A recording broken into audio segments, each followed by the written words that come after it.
Good morning, gut buckets. From around the world to your backyard. Zuzu Radio. Welcome to Zuzu Radio. I'm your host, Brandon. I'm here with Alex Squier. Alex. Thank you for being here. Thank you for having me. Sure. I met Alex as a member of Not For Nothing when they performed as part of the Battle of the Bands series I was running at Sugar City.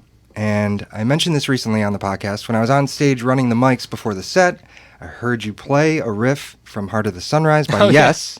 And I was like, hey, that's one of my favorite warm-up riff. It's kind of tough and also awesome. Yeah. And also I was like, who is this young person that has this in their bag? Like I thought like I was kind of getting old and maybe people were forgetting about prog.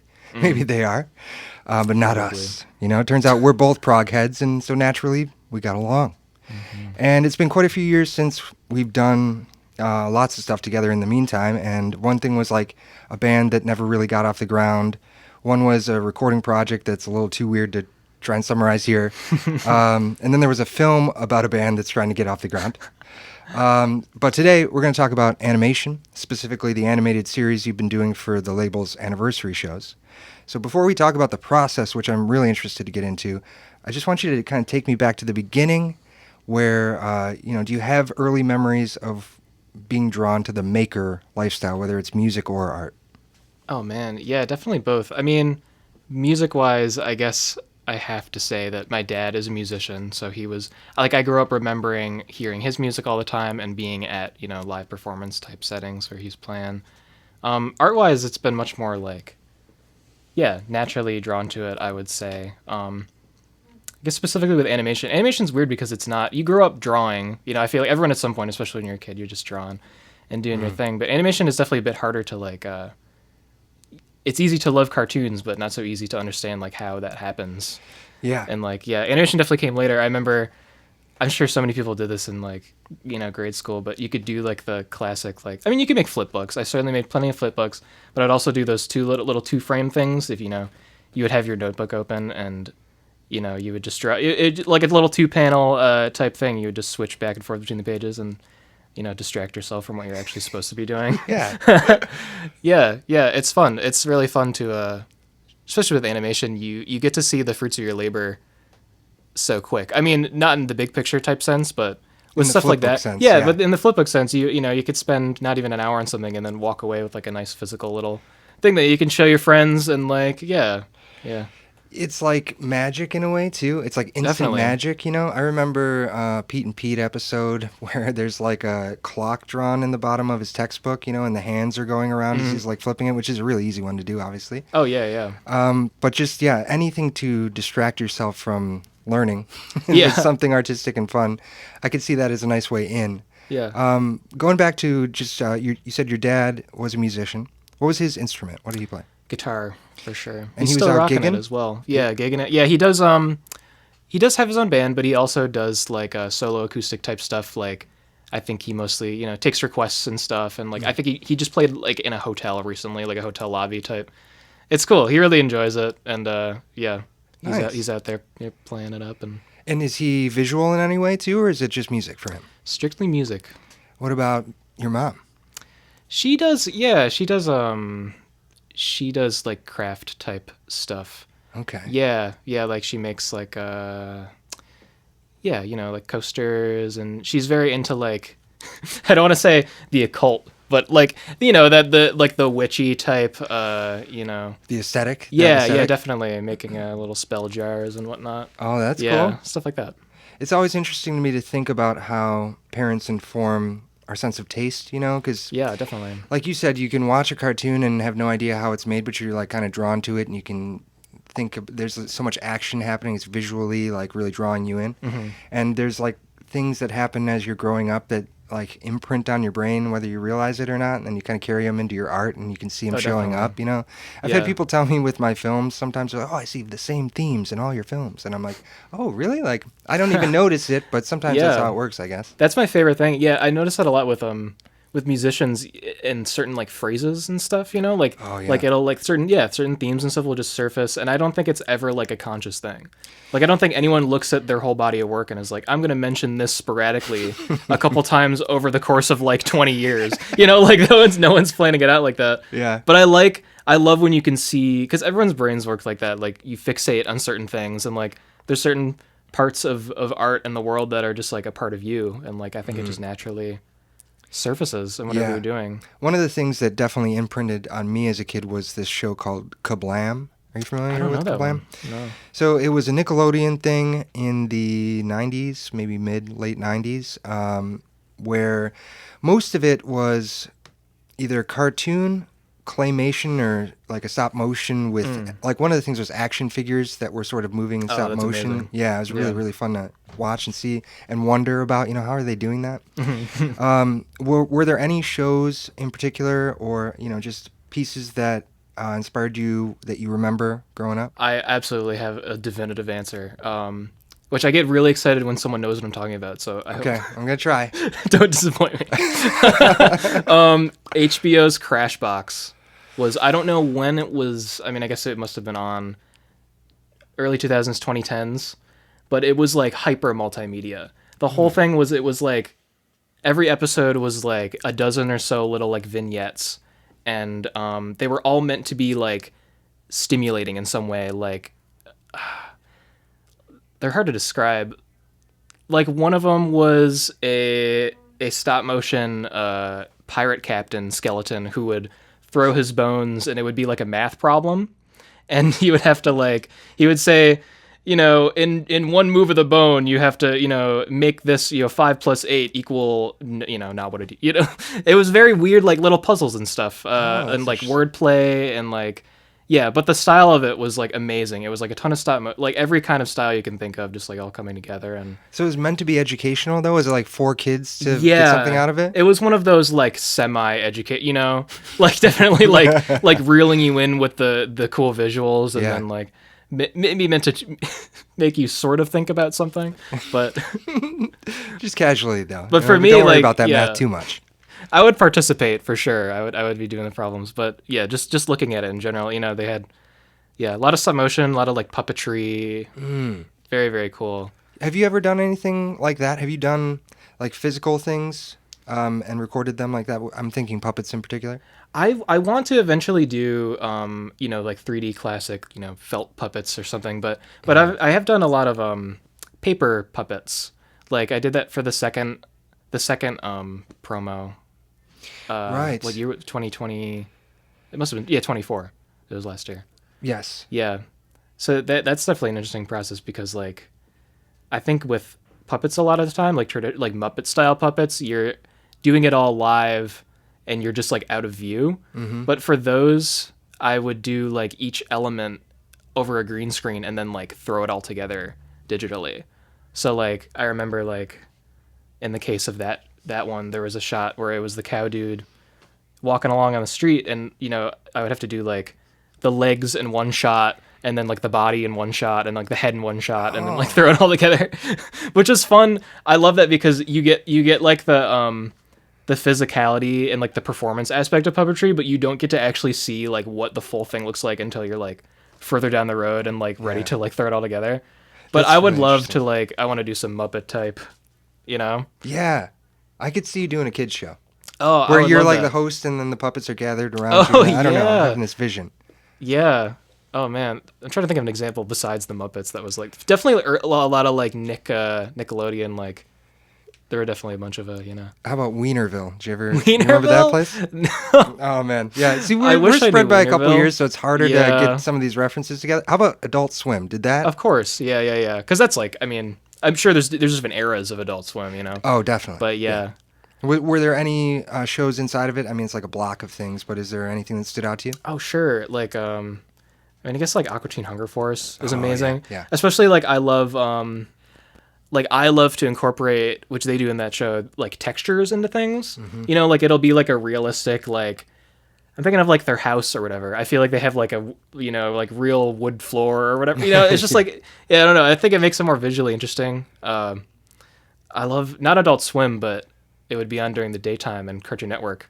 Chowder. Yeah, You know Chowder? Chowder, yeah. Chowder is I really remember good. that. And they were big with that too. Very like yeah, a lot of funky textures going on, and like there would be like random intermittent, like all of a sudden it would be stop motion for like like 5 seconds, Yeah. you know? Stuff like that. Yeah, I love Very mixed media. yeah, incorporating as many different you think about like Hanna-Barbera and stuff like that. I Yeah. feel like that was like they were just like manufacturing those shows, you know. It yeah. was just like it's for kids, so whatever, and you churn it out and like Yeah. reuse assets and stuff, but yeah, no, I love the Cartoon Network Adult Swim type I feel like there was a really cool era there. I don't know if it's still going on. I'm not plugged in. Yeah, I'm not plugged into the coal. I am not either, but there's got to be. I have seen other variations. I mean, Adult Swim has influenced so much, and like, I can't even think of the name of some. Netflix has a show that's like very Adult Swimmy. I can't even think of it. Robot Dreams or something. I think is it Robot Dreams?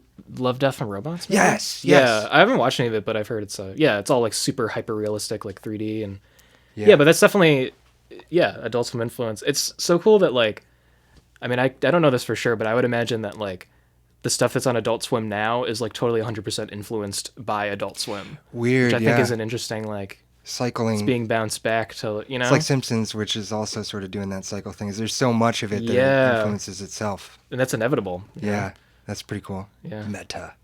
What about Gabriel's Sledgehammer video? Gabriel's Sledgehammer video? You ever see it? No. You know the song yes. Oh Sledgehammer? my god, yes, of course. Yeah, I feel like that's probably a big thing for a lot of people who do stop motion. I think so. I've heard yeah. that like you know, if you were growing up and you saw that for the first time, that's a lot of people's first exposure to that. At least like blending stop motion with like reality. Yeah, I think that's where it gets interesting. definitely. Yeah, because I'm sure a lot of people knew like Gumby and whatnot, Right, but you know, yeah, but Gumby. no one pictured like Gumby interacting with like Peter Gabriel. I wish you would though. That'd be cool. They could have stuck a Gumby in there. Yeah.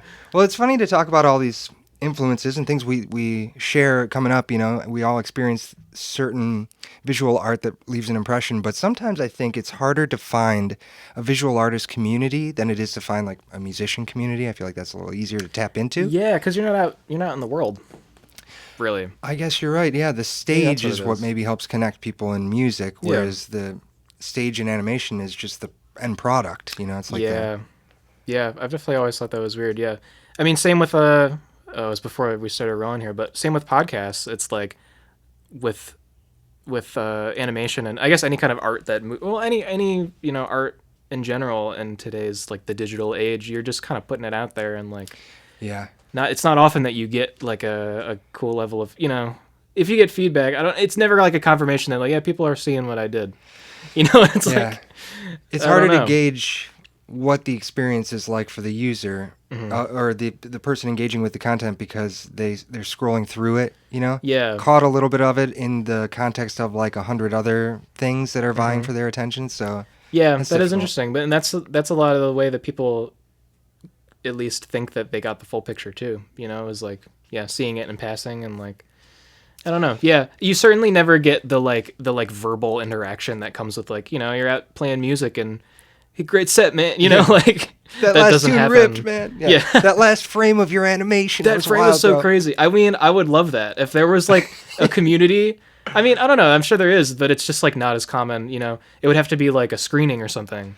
Yeah. Like it would be cool to have a screening in the same style that, you know, bands do sets. And, for a like, captive audience Yeah. to really experience it. Yeah. probably doesn't happen as much just because it's takes more work to put something together. And then not saying that, you know, being a musician, like putting your set together and writing songs and stuff isn't work, but it is like once you have your set, you can kind of run with it for a while. Right. I don't know if that applies with like if you make a film or something, how many showings can you have of that before it's like, okay. Yeah. Same with like comedians throwing out their entire act after like 1 year of doing it. It's like the whole thing's Yeah. got to be reset, and you know how many I times get can you that. really go through it? Yeah. Well, tell me about, speaking of communities, Golden Chode. Because it Oh, seems yeah. like maybe you found a little bit of that community sense. Yeah, I First of all, what is it? Maybe if we can kind of fill in. What is it? it's like a variety magazine type thing centered around this blue man, blue man with a mustache, made by Sam and Gina Fratto from, I think they're in Ithaca now. yeah, that was an interesting connection. I initially like the first like 2 or 3 things I made for them, I had not ever met them in person. It was like a strictly like online thing. They just ran into your work and were like, "Hey, you want to be a part of this?" Or I did a couple illustrations for Gina's brother Joe, who runs Paperface magazine. oh, So okay. it's like it was all like a totally like music based like interviews and stuff, and then I would contribute like a little doodle of like whoever was being interviewed, and and I think they saw that I was down to do stuff and like into like print, print publications. I think it's definitely tough to like convince people to like, because Golden Chode is like a consistently like I think they're up to like 5 or so issues now, and it's like the goal I think is for it to be like a consistent publication, and it's tough to find people who are willing to do that and like and commit to that vision. But I love print media. I love like finding people's zines and like reading magazines, and I think it's super cool, and it definitely like a totally different experience from like I would much rather read an interview in print than on a blog, and Same, yeah. It's just the physical experience is so much different than the digital one, and a lot of credit to the people that are pushing that out, because it's so much more difficult to produce a physical copy than it is to just upload it. Right. And it's infinite. Yeah, that's probably what it is. It's just that extra effort, and then and I also understand it sucks if you're trying to get it off the ground and you're printing all these things, and then like people aren't buying it. Yeah. And you're putting all the work into it, and if you want to commit to making it a thing that's in print, then you're not going to put all of it online. Yeah, you've got to like withhold. Yeah, exactly. So it's tough to get people into it, but Definitely. Well, one of the other things that comes to mind, one of my favorite pieces that I have of yours is the types of vampires. oh yeah, That little booklet you made? yeah, was that 2 years ago? That was a while ago. I think it's like 2 years Halloween ago. season. And it's actually right up there. You can see it. It's a neon green Oh, up there. I see it. It's illuminated in this, and the Yep. lighting makes it. It's like almost like a blacklight situation. Yeah. It's like glowing over there. I just flip through it occasionally when I'm down here and get up to date on what types of vampires are out there. And I need to update. There's probably so Are many there new more now? vampires. Well, Nosferatu came out. No, Nosferatu's he's in there, yeah. Yeah, but I don't know. I haven't seen the new film, so maybe it's. Maybe I it needs hear to it's a update- very different take on. update the entry. Yeah. So. Well, what prompted that little experiment? Oh, it's just so much fun. I wanted to see, see like if I could. I think I made it in like a day and then like folded it in another. It was a very like shotgun type. Just do it and then I just like I think I dumped them all at Gutter Pop Comics and just like had them sit by the counter, and like I assume that people took them. It's funny because there's like no way of knowing. Like I think I did put my like contact information on the back. I don't think anyone connected in that way, but I love thinking that like I don't know how many of them I made, but I love thinking that there's like a bunch of them floating around, even if it's like basically like in the garbage or something. Just the fact that it's like I like to think it's on someone's I don't know, in their box of zines or whatever. Yeah, it's neat neat like on to their think about shelf. that. A guest comes over and is like, "What the hell is this?" Yeah, right. I mean, I certainly like I have my collection of like print stuff and weird little paper ephemera, and yeah, it's neat to think about that being included. And it's super limited run, right? That what you made was what you made, and it's not Yeah. out there anywhere else. Probably like not even like 50 copies. I think I didn't number them or anything, so they're out there. Man, If you have one, it's rare. Yeah. It's a rare thing. So that's such hang a on to special that. way to engage with art. Like the Yeah. physical world is really tough to summon the energy to really produce a thing, but the experience of the user in that relationship is so different. it's so much more special. It sticks in your memory so much more. Having something in your hands and like experiencing it that way. I remember the first time I think I found out like what zines were, or like just the fact that you could, even if I knew what they were, the fact that you could just kind of like make them and leave them somewhere is, I don't know how old I was, maybe like 11 or 12. I was at Spot Coffee, and someone had, they have their wall of like, show posters and like the communal, what would you call that? The bulletin board Yeah. type thing. Yeah. But someone had left their little zine. I forget what it was about. I feel like it was like some sort of little cat type character, like navigating the world. And I was like obsessed with it. I just couldn't believe that it was like there and for free. And like, it was just, sitting on the shelf, like waiting to be picked up. And I was just very into comics as a kid. And I remember like, I found a way to, because they had like their social, that was still in the era of like social media and stuff. So I found like their contact info, and I reached out to them. I was like, I love this, and they were like psyched. They could not believe that, like, oh my god, thank you so, Yeah. because especially when you're doing something that vulnerable, when you're just like doing it truly just for your own enjoyment, to just like leave something somewhere, you kind of half expect it to like never go anywhere, and Right. it's kind of just like tossing it to the wind. And when something does come back, it's huge. Right. Yeah. Any kind of but that's interesting is that there's no way to know. Like, I just as easily I could have been just as impacted by that and never told them. Exactly. I feel like that is hopefully a lesson that I like to encourage people to actually say that they appreciate the thing they're appreciating Oh, to yeah. the person that made it. It goes Although such it a can be long really way. intimidating though sometimes to like cross over to that, like, oh, I'm reaching out to this person. I don't know them. I'm kind of like socially Yeah, uncomfortable with yeah. it. But it probably means that the person will make more. So in a way, maybe you're affecting it in a good way. Oh yeah, even just one person just like seeing what you did, and like, yeah, it's so special. And I think, yeah, I mean, I think artists in general in any community are very supportive of each other, and like I would like to think are inclined to do stuff like that. Yeah. But yeah, especially, yeah, reach out of your bubble, and yeah, talk to people, let them know what you're into. Yeah, how and you're that feeling. like. Yeah, exactly. Just gauge the interest. What comics were you reading when you were a kid?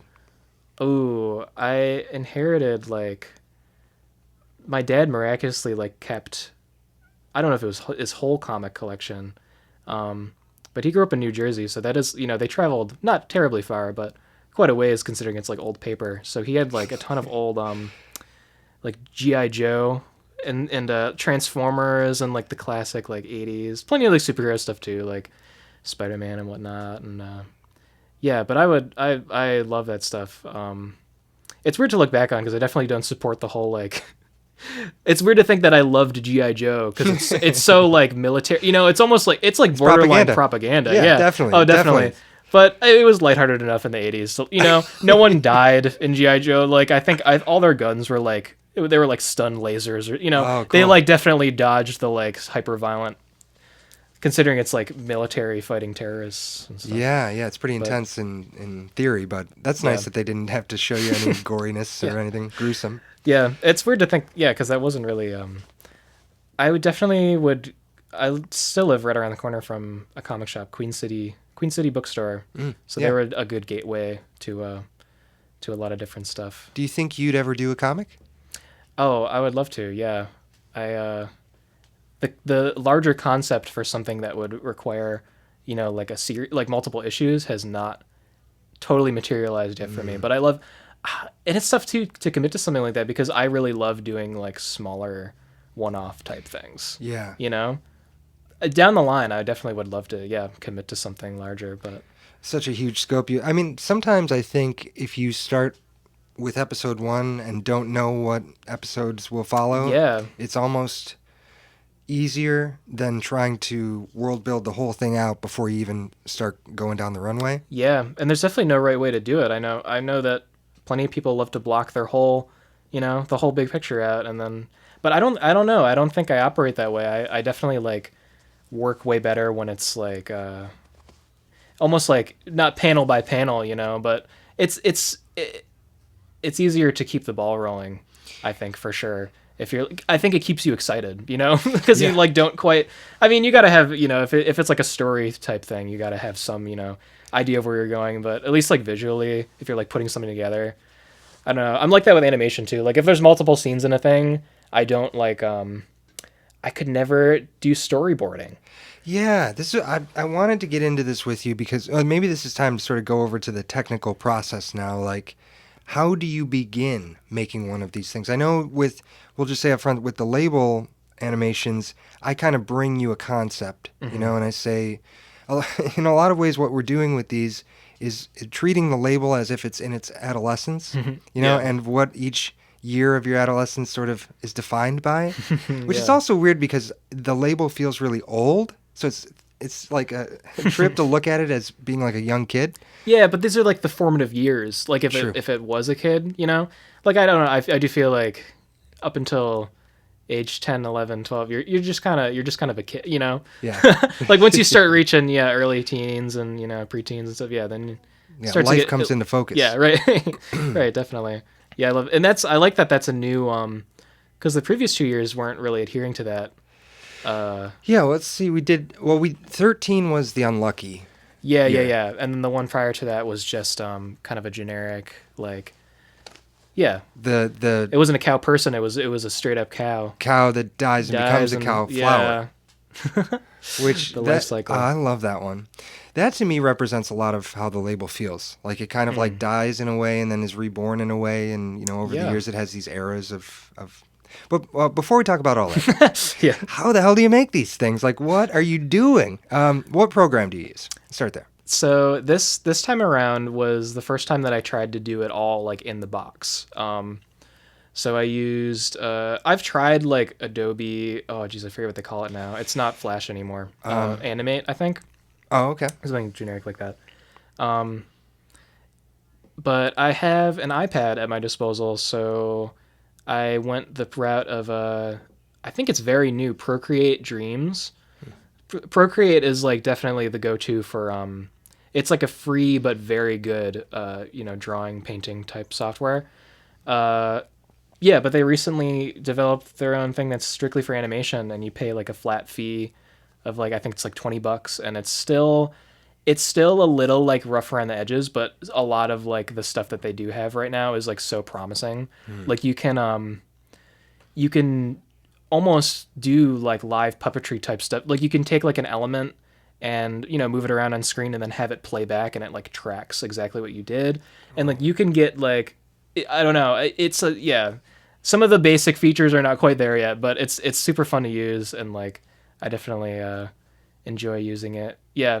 In the past, it's at least the stuff I've made for you has been very physical. Like the first one was all frame by frame on paper, so that was just a matter of like drawing it all and throwing it together in Adobe Premiere. Mm-hmm. And then the second one as well, I also used Premiere to like do all the green screen stuff and whatnot. And throw it So, all together. what's your level of education on this technique? I mean, probably program to program, like I think of Logic to Ableton to Pro Tools. Like there's unifiers between all those where you're dealing with the same kind of toolbox. Does it Right. feel the same throughout? And how did you sort of get your feet on the ground and running with it in the beginning? That's a great question, because I definitely would consider myself now the bulk of what I've done animation wise has been stuff for you. Like I'm definitely like I've always been interested in animation, but I've never quite made the leap into like, all right, let's start doing it. So, and that's been very fun because it's like, especially with each of the Steak and Cake things so far, it's been a totally new format, like a totally new, not quite a new medium, but at least like the method of putting it all together has been totally different. So it's been like every time is like the first time almost. Like there are definitely, there are some elements that transfer over, especially when it's like, frame by frame, like comparing like the first one I did with the most recent one, it's still like frame by, it's still like 2-dimensional. Yeah. Yeah. So there definitely is some crossover there. And, and Procreate Dreams is really good with, if you're someone who is familiar with just like physical frame by frame animation, like it's very accommodating for like, it's not a huge learning curve. I think, I tried to use, Adobe like Flash before, and it's a little, you definitely have to get with their like program, Yeah. I'm sure it's worth it in the long run, but I like that, I like the frame by frame style, and I like, seeing how that comes through in the final product is like really cool. Well, your work always has such a cool aesthetic to it, and it's like interesting to me to wonder how you define those parameters. Like first video, second video, third video, when you're going into it with this concept and going, okay, I'm gonna use. It almost looks like colored pencil in the first one. Yeah, just paper, colored pencil. Yeah, and like, how do you make that decision? Are there? Do they represent like thematic content to you? Like, do you see colored pencil as playful, or I'm like putting words in your mouth here, but how do you associate with those mediums, and how do you choose which one? The first one definitely was influenced by, because you had said you wanted it to look at least adjacent to Plimptunes, Right. the Bill Plimpton stuff. Yes, And yeah. I think, I don't know if it was color pencil or like maybe I could see it being like a pastel or whatever sometimes. But yeah, that was definitely like a huge part of his look. But even aside from that, like I think yeah, like using non-traditional, I don't want to say non-traditional, but usually I mean even with frame by frame, you know, if you're doing it all, I mean I'm trying to think of how they do it in the past. It wouldn't be paper, it would be cells, right? It would be like plastic and then they would like paint onto it. Like I think that is, especially even for like bigger, like, you know, Disney and stuff, like it was, I think that was, you know, you would never see like a final product that was like pencil or something, you know? So I think using any other kind of like something that doesn't look quite you know, because I think that makes it so much more interesting. Like you can see if you have like a solid color that you have to, you know, fill in and have for multiple frames, you have to color that multiple times, so it's gonna come out looking like alive almost. Yeah. Like even though like the subject itself isn't, it could be like a box or something, you know. But the color will shift in a way that gives out, it's like a Yeah, breathing. you'll see every like the grain of it, and like yeah, it's super interesting. I mean, I love even like sometimes I find like the if you see like the preliminary sketch type stuff for big animations, like that's almost more interesting than the final. It's more not human interesting, than it's less polished, more. It's cool to see that. I don't. It makes it. It gives it a very like charming. I don't know. It feels more alive for sure. Yeah. Okay, so you said you don't storyboard, right? Yeah. But how is that possible? It's definitely not. It's probably not responsible. You know, like it's probably at some point, especially if it's a longer project. I think storyboarding is almost essential. You know, but I don't know. Sometimes it's like I can picture it so clearly in my mind, or like I don't know, like if I don't, I trust that like when I get further along with it, I'll get a good idea for it, you know. I don't know, and I just think it's storyboarding, like I definitely feel bogged down by, because that feels like, I mean, especially when it comes to like comics and stuff, if you're like doing sketches for that, sometimes I like the sketches so much that it's like I don't want to do this again. You know, that's definitely part of it. Like doing like the repetition of, I don't know, that holds true for so many different kinds of art. You know, Well, and that's do you just part ever- of it. Sometimes you have to have the bones before you like do the thing. So true. But my concern for you would be that you start to go in a direction and you realize like, oh, I'm gonna have to make him walk like 450 steps now because I didn't think of like how to get him to, you know, wherever he's got to go from point A to point B as Yeah. quickly as possible. That'll be the moment when I decide I have to start storyboarding. Yeah, I then think when you hit that- yeah, once it's like truly like a, or even like if it made the end, like the process slower in any way, like if I found myself like, I don't know, yeah, if it was disrupting the flow of like actually getting it done, I could see that. But at least so far it's like the storyboarding itself almost seems to disrupt the flow for me. I get Like that. I really like to just like jump Yeah, into it. it And, sounds like you like to discover the next step as it's sort of coming up. Like you have it in here, Yeah. but maybe physically discovering it as you're making it. yeah. I read this book by David Mamet. You familiar with him? I don't know. He wrote Glengarry Glen Ross, among like a lot of other things, and he has this like specific style of dialogue, Mamet dialogue, and whatever. But anyways, the book that I read was not about dialogue. It was more about how to build visual architecture and move your characters through it as quickly as possible, and to not show the audience anything that doesn't directly relate to the message you're trying to send.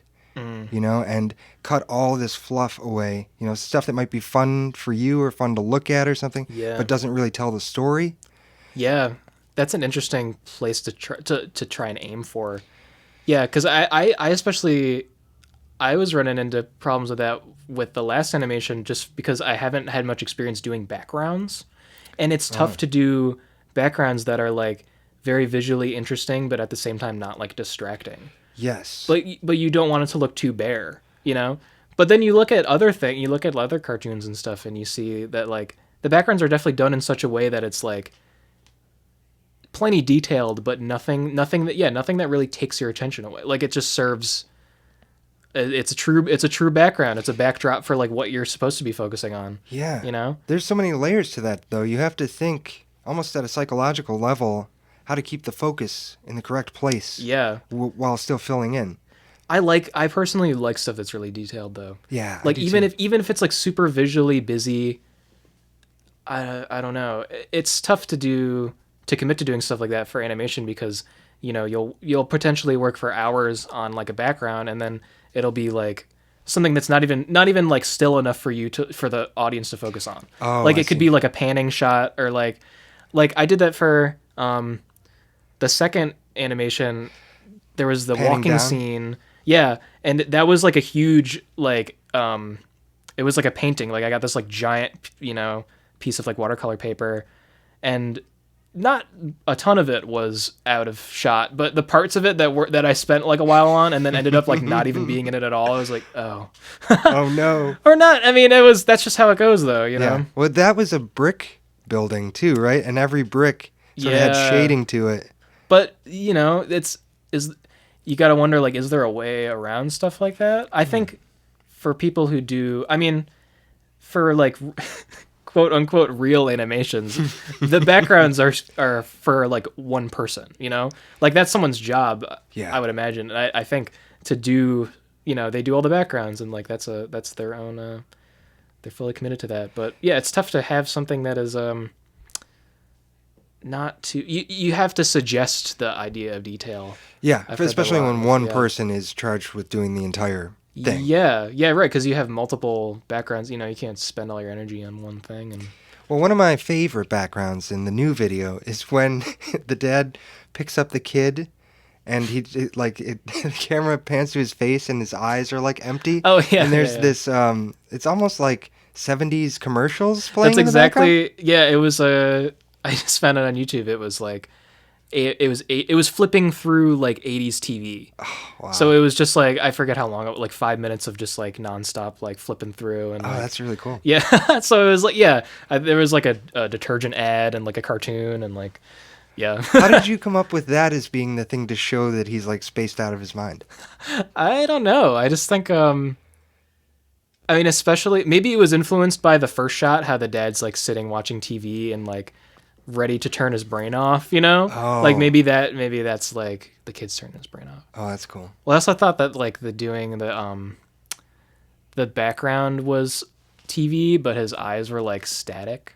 Yeah. So maybe it's that's an like, inversion of what maybe Dad he's was doing. not plugged in, like, Yeah. or he's not tuned in or something. I don't know. What is it? Tune in or turn off, drop out? What does Leary Yeah, say? who even? Timothy Oh, Leary, I yeah, think? Timothy Leary. Yeah, whatever. He's a wild one. Whatever that guy said. Yeah, that was so cool. I love that scene. I actually did a thing where I took the beginning of that animation and made it into like this loop of the dad just Ooh. sitting in the chair and the TV's like flashing and he's like sleeping, So right before he gets woken Yeah. up.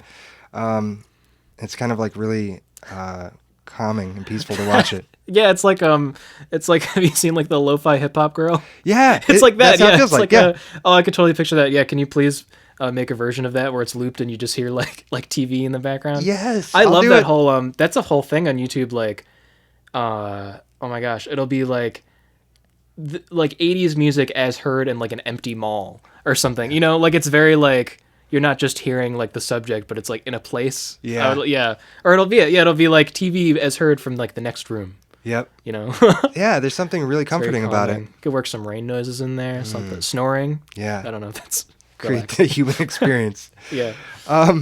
Here's a question for you. This really, I was like, how in the world did you get the mouth to form the words so accurately? Like when it's a close up on the dad cow, and he says his lines, it's like moving just right. That's a great. I don't know. I mean, it's sitting there and making the not quite looking at yourself in the mirror, but you do almost have to like sound, like syllable by syllable, just be like I was that's wondering. what that looks like. Yeah. That was my first time doing. I did an animation before where I haven't done much stuff where it's like syncing, like vocals or like speaking. And in the past, like I think traditionally how people do it is they usually make a sheet, or like kind of like a set of assets, and like it's pretty limited. Like you can cheat and like I forget exactly what it is, but like use this mouth to form a couple different types of sounds instead of like Yeah. And I've even remember there's a feature in, I think it was when I was trying to use Adobe Animate, that you make that set of assets and then it almost helps you like, they have like some kind of algorithm that like, designs that like applies it to where it needs to be. It wasn't very good, and I ended up still having to, go back and like do it manually. But even then, I noticed that like I think your eye can tell when stuff's being reused too much. You know, or I didn't like I don't necessarily agree with like that mouth shape can apply to this variety of so yeah, this time around I did like every frame is like all unique, Oh wow! So you or at least didn't like most reuse of them. I assets. think I would go back, maybe and take one or two and like apply it to something later. But I think it looks so much cooler when you like, I mean, and that's definitely how it's done for a lot of frame by frame stuff, especially when you get to the level of like movie, like Disney. I mean, that is all unique frames because then you can get like expressions and stuff. Yeah. I think that was the problem with doing the like kind of sheet model, was that there was no room for like, if you wanted to have them smile while they're talking, it's like you'd have to make a whole new set of assets, or like, I don't know. Yeah. I saw something online. I don't know what program it is, where the artist they turn on their like live cam and they're in the like corner of the program and they're making the faces and the animation's responding to their face. Have you seen I'm that? sure that technology. I mean, I know people do that for like oh my god, what are they called? People do live streams and they'll like have, it won't be them. It'll be like an avatar or something. Oh yeah. Yeah. So I'm sure that's kind of the same sort of thing. But that's cool thinking about applying that to like something that's not live, because that's basically just like almost like puppetry. Like you're just, it's mapped to your face and then you're like, yeah. But yeah, thinking about applying that to something that is going to be used in not a live setting is very cool. I think that shortcuts are nice. Like I've actually been getting into using AI. Jesus, I mean, using AI plugins. It has its place, I'm sure. Yeah, it can be. One of the things that I really like using is a plugin by Waves. It's either Aurora or Plasma, but it's the saturator. It basically is listening and saturating based on the frequencies that are coming through it, and it's like intelligently doing that. And I used to think that I couldn't trust that, like I would need to do this on my own, but seeing where it's going, it just seems to be a little easier, and eventually it's going to be great. Yeah. And there's this like little part in me that's like, don't cheat, It's not or like, authentic. do it the hard way. But I mean, why? If you can do all the mouth and the facial expressions by just looking into your webcam and doing it, that would be cool. Yeah, it all of that has its place, and it's interesting. Yeah, the whole AI definitely makes more sense when it's just like a simple algorithm or something, because that's a tool. It's not really shaping the process. True. Or It if it depends on is, how it's making you- it easier for Yes. you to do your thing. Right. It's not really generating. Maybe that's what it is. It's gotta be a avoid the tool. generative Yes. stuff. Let you generate, and then Right. it help.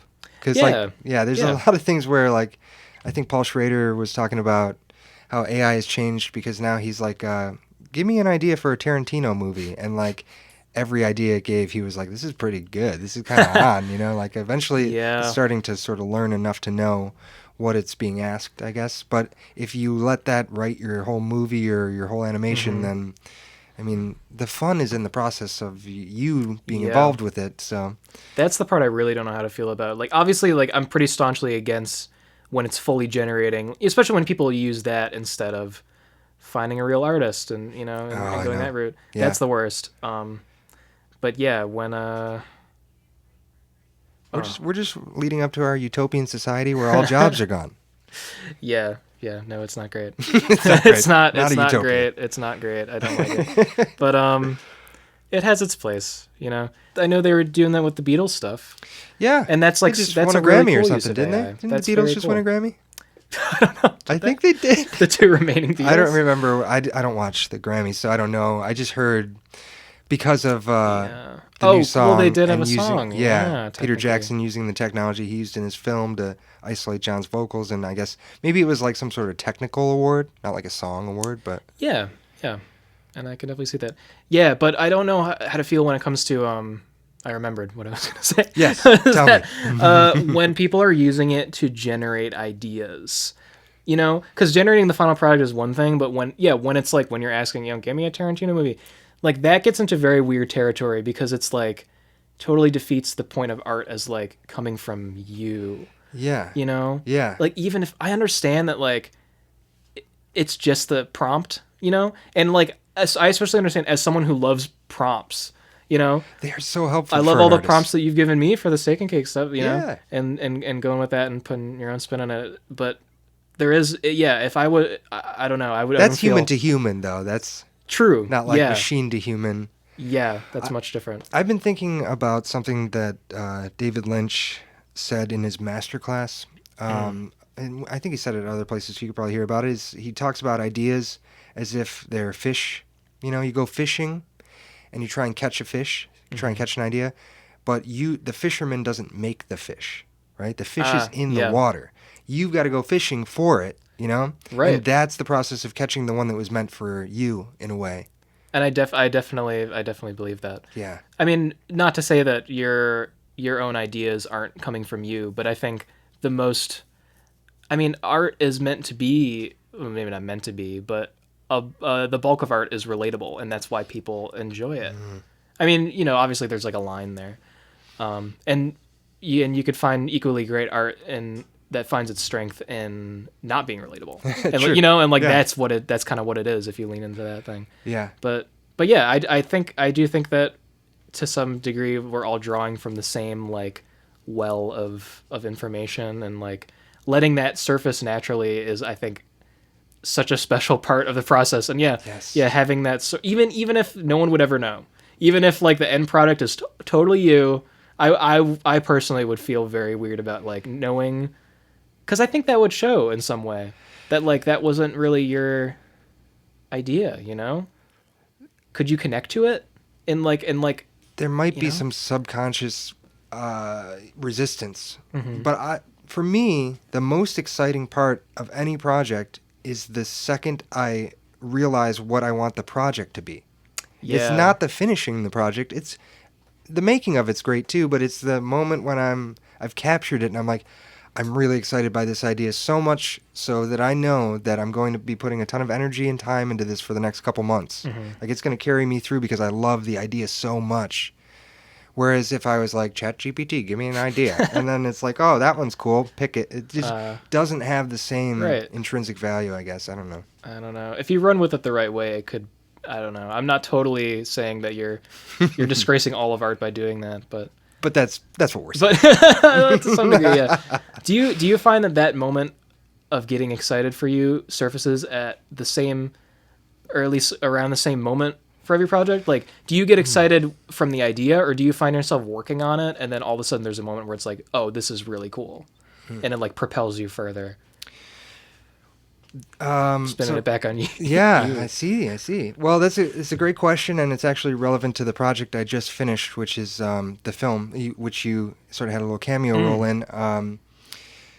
When I first had the idea, it was like very undeveloped, and I was like, oh, this is cool. I think this could be something. And then I sort of waited on it, and when I went back to it, I was like, oh, I think I need to like shake this up a lot. So like a lot of the foundational plot stuff kind of got blown up and rebuilt. And at the end of that process, I was like not as excited as I was in the beginning. Yeah. And so I went back. I found that as well. Yeah. You get burnt out.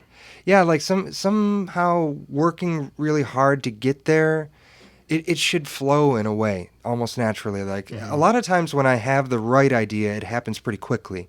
When I have the wrong idea, I'm like fighting against it to try and get it to work, and it's not. And you think that's maybe the sign that it's, Sometimes. There have been other times where I'm like, no, I've got to win. Right. Well, no, it's true. I mean, yeah, you have to push through, or at least like remember, like, oh, remember when I was really excited about this? Yeah. I've always had that problem, especially with music, because it's, you get bogged down by the process sometimes, and like seeing it through to the end, and it seems like you're able to be very quick with, I guess like most of your projects, if not all. On the turnaround, you mean? Yeah. Especially with music and stuff, though, it seems like you're very, I try not to overthink. You Yeah. probably know from our working together that a lot of times it's almost like a blindfolded approach to making the thing where we're just sort of throwing it all in without thinking. Mm-hmm. It's so different than a band writing a song. Where you're like, okay, Yeah. the next part's going to be like this, and then everybody's sort of like fitting. Right. This is more of like we're not thinking about parts. Yeah, it's a really cool way of doing it. Yeah, because you definitely, even if, working in the traditional collaborative sense can be super exciting and can propel you further, like if you're bouncing ideas off people and like keeping each other excited. But also, yeah, definitely have definitely fallen into that. It can bog you down just as much. I don't know. Yeah. If no one's really into it and like, or even if like one person's not into it, I know. it you're totally feeling... affects, the Imagine whole you process. spent an hour writing a part, and then it became clear that you needed to throw it away. Yeah. It's a lot harder to do that With other compared people. to we didn't spend time like forcing a part. We just threw it all in. Mm-hmm. Now I can get rid of anything without feeling bad. I think that is True. part of what's really hard for artists is to kill their darlings is like a phrase I've heard. Eli used to say this all the time. He's like, we got to kill our darlings. Get rid of the ones that aren't the best, because you can Separate the feel wheat it. from the chaff. Yeah, But This it's is all hard when chaff. you've spent a lot of time on an idea and you're like, Yeah. I don't want to throw this away because I worked really hard on it, but I know it's not right. So it's a difficult fork in the road. You kind of have to make your decision and go with it. Yeah. Also, always very hard to remain objective, almost like picture yourself as the listener. Mm-hmm. Even if I think that becomes easier when you're in person with other people because you're all writing it together, but also you're all hearing it in different ways, and I think that kind of keeps it going. But yeah, when you're just doing it on your own, you can be excited about something for a long time, but if it takes too long to like manifest in the way that you want it to, then it's like I'm Yeah. so sick of this. Right. Even Get if this you outta even here. if you can recognize that like, oh, this is still cool. Like I still like it, but like I don't want to hear this anymore. You Yeah. know? Yeah, that's how I feel about the films when they're done. I'm like, I don't want to watch this ever again, but I'm glad it's here. Yeah. I had a lot of fun, but now I've watched it too much. I think that's a big thing with actors too, isn't it? Usually, where it's like, Yeah. wasn't it like William Shatner who was like, I've never watched Star Trek or something, like. Really? I know that's a thing, especially with bigger actors. A lot of people don't like to watch their work back. I think they. That's crazy to me. Yeah. I mean, it's like hearing your voice. It's I like get it. it's hard for the person. For everyone else, it's great, but for them, it's hard. I think it's even crazier when it's a movie and like you've dedicated like potentially like a year of your life to it, and then you're just like, well, on to the next thing. Never gonna see that again. Yeah. Yeah, that's kind of crazy. Well, hey, what's next for you? What's coming up that you're excited about besides anniversary number 15? Year That's away. around the corner. What are you working on? Do you have a kernel of an idea that's starting to sprout? I've had a couple kernels. Right now, in the immediate future, I'm starting to take a step back, and I want to make like a nice portfolio type thing. I'm working on a website that I want to be like really fun for like people to interact with. Like it's like very like I'm putting a lot of like effort into just like I don't know, making it look fun and like interesting to look at and like as interactive as it can be. So I'm super excited for that, and I think it'll like motivate me to like put more stuff in there, otherwise. But yeah, opening myself up as well to anyone who would like music videos and whatnot. And yeah, like I love working with people. What's the best way to get in touch if the website's not ready for release yet? How do we get to you? It should be soon, ideally, but yeah, not quite yet. I suppose Instagram. My Instagram is Wormkind with an E. Mm-hmm. Almost Vermkind. I've heard that people pronounce it in a German way, which I like that. I mean, Is there an that is underscore in the- there somewhere too? the what? Is there an underscore in there somewhere too, or is it just All worm? one word. Okay, Wormkind. got it. That would be the way. I suppose. Unless you Cool. want my phone number. We can figure out a way to. I don't know if I should release that publicly. Hey, I'm open. Here's my address. Yeah, Send please a mail letter. me. Yeah. Oh, I would love. Oh, I should open a PO box. That Going sounds back to pretty professional. physical, physical media and stuff. I love getting letters and written letters. Yeah. So No agents. No, it's all just a PO box. once It's the the only way. website's up and running, there will be a PO box. Let's make that a thing. Awesome. That'll be my only form of communication. Well, I think that's a good place to leave it, Alex. I appreciate you coming through to tell me about, because I was very curious. I don't know how you did it, and it's really exciting for me to see what comes back every year. Thank you so much for being a part of it, for making it a tradition, and looking forward to 15. Thank you. I mean, I have to reciprocate. I mean, the past 3, I think, big animation-ish projects I've done have been for the label, and it's such a pleasure. Such a pleasure. Yeah. Yeah. Into our brains work well together. I'm telling you, it's agree. a Prague connection. That's why. Raised on odd time signatures.